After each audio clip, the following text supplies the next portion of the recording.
Welcome back to the Lazy Bushman channel. Welcome to another episode of the Reloading Bench. In front of me is not a complete rifle, as you can see. It's actually the stock off my Parker-Hale Midland in 243. Now, anyone out there who has had anything to do with the Parker-Hale family knows that the Parker-Hale has a great name, particularly in military circles. It's been used as a sniper rifle within both the British and the Australian Defence Forces. However, the Midland model, which is what this is, was world renowned in many ways to be as being just a piece of junk. When I bought this rifle, I bought it as something that I didn't really need to be too respectful of. If it got knocked around, getting around in the bush or in the back of a car, then hey, that was okay. I just wanted something that was reliable and shot fairly well. I didn't know a lot about the Midland range at the time. Well, certainly not the time I purchased it, but afterwards, and all the reading that I did was basically saying that the thing's a piece of junk, and I discovered that at the time when I was having all sorts of problems with it and was concurring with that sentiment. However, this one's had a little bit of work done to it, and while it was causing me some trouble, it now shoots superbly. I don't think it's the most attractive looking rifle, but gee, it can shoot. It'll shoot a three-leaf clover at 100, yeah, I've got a lot of time for this rifle now. Now that's had a little bit of investment put into it, but a little bit of love and care. As you can see, this particular one is bedded. There's a bit of the epoxy bedding here, raised up over the gives the barrel a bit of a rise over the wooden stock, which floats it. It's only the action is only kept in place with two screws, one near the halfway along the stock and one back at the at the rear of the trigger assembly. This thing did give me a lot of grief, and I lost some really good pigs to this thing. And the problem with it was that it was stove piping when it was feeding. For those who don't know what stove piping is, it's when the bullet is basically loading up, and I don't know if you can see this that well, but loading when it comes out of the magazine, being pushed by the floor plate. This thing, it was pushing up and jamming. Gave me no end of grief.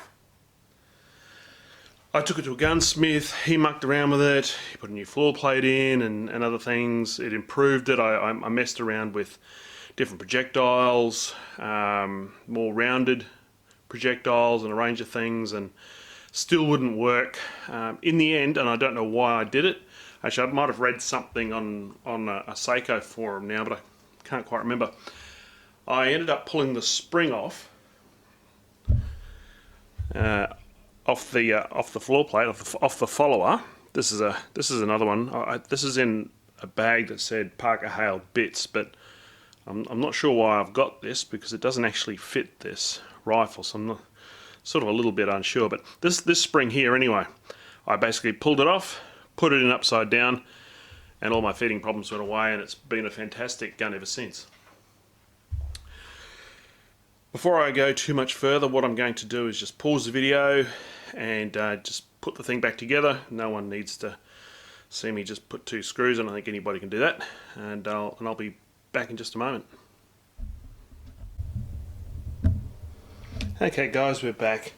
As you can see, I've just put the action back into the stock. Had two screws, as I said, and we're away. Look, it's just a safety up the top. Other than that, it's your general bolt action repeater. The scope I've got on this is a piece of rubbish, because at one point I actually thought about selling it, and I thought I'd throw this on. It's just an old Tasco, which is the better models. Old Tasco 6x40 fixed power. I do have a couple of nice 3 to 9s in a Burris and probably something else as well. I may end up switching that over and putting it on here. It does have the bridge mount opposed to the stock mounts, which are more of a weaver style base that goes on this. The other thing too, this is the economical model. The floor plate's plastic. It looks pretty enough, but it's still plastic. And that's really, there's not a lot to say about this. As I said, there's a lot of people had trouble with this, had troubles with the screws and the bases. Tons of people having problems with feeding. I fixed mine, as I said, by turning the spring around. The only thing I really wanted to bring up about this, which is I thought at least was a little bit interesting, was up until about 1990, 92, Parker-Hale produced out of England some beautifully performing rifles. They did run into some financial difficulty, and they got bought by Midland Arms, and so this goes by the name of Parker-Hale Midland, and I believe the Midland brand is still getting around over in England, though very, very small following, and they make a range of other products now, I believe, other than just firearms. But what was interesting about this particular one was that the company, because of its financial situation, bought a whole stack of these Springfield bolts. So people probably more familiar with the Springfield range of firearms than I will probably recognise this. To me, I just think it's an ugly bolt. We'll probably notice this is a Springfield 03, I think is what they call it, bolt. They bought a whole stack of these, and basically they cast an action around it. Not really the best method of firearms design, but hey, if you can get them shooting, they do shoot great. The other thing about the 243 for me is that it makes it very, very easy to reload.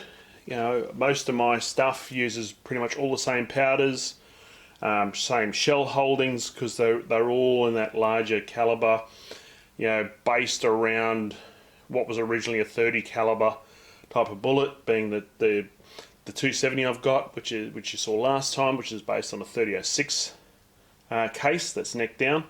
I did have a 30-06, and selling that was something I still regret. It was a beautiful Seiko 30-06 Finbear. And then the 243 and the 7mm 08, both built upon the based on the 308 round. I don't know if you can see that. I'll try and zoom in on those two rounds. Probably not showing up very well at all, actually. Very, very similar. They're the same height. The only difference is the 7mm being slightly thicker round, about a millimeter thicker. Basically very, very similar rounds. I shoot. Let me think now. I think I'm shooting 90 grains from memory in the 243. So then I go from 90 grain, then I shoot 140s. I don't normally buy factory rounds, but I bought these a couple of years ago. Still got some left. Yeah, these are 140 grain in the 7mm 08, and in my 243 I'm shooting the 90 grains. I could be shooting 100, but I think I'm shooting 90s. Anyway, guys, that's it. I'm going to leave it at that. Like if you like it. If you want to see more shooting or reloading orientated videos, please let me know in the comments. I'm by no means the world's best shooter or the most knowledgeable when it comes to firearms and reloading. I probably know the average or a little bit above. But if you'd like to see more of this stuff, let me know. Hopefully this weekend I'll be out racing my RC cars around somewhere if I get a chance. So maybe I'll do something on that, or who knows what I'll do next. But anyway, thanks for watching, and I'll see you all next time. God bless.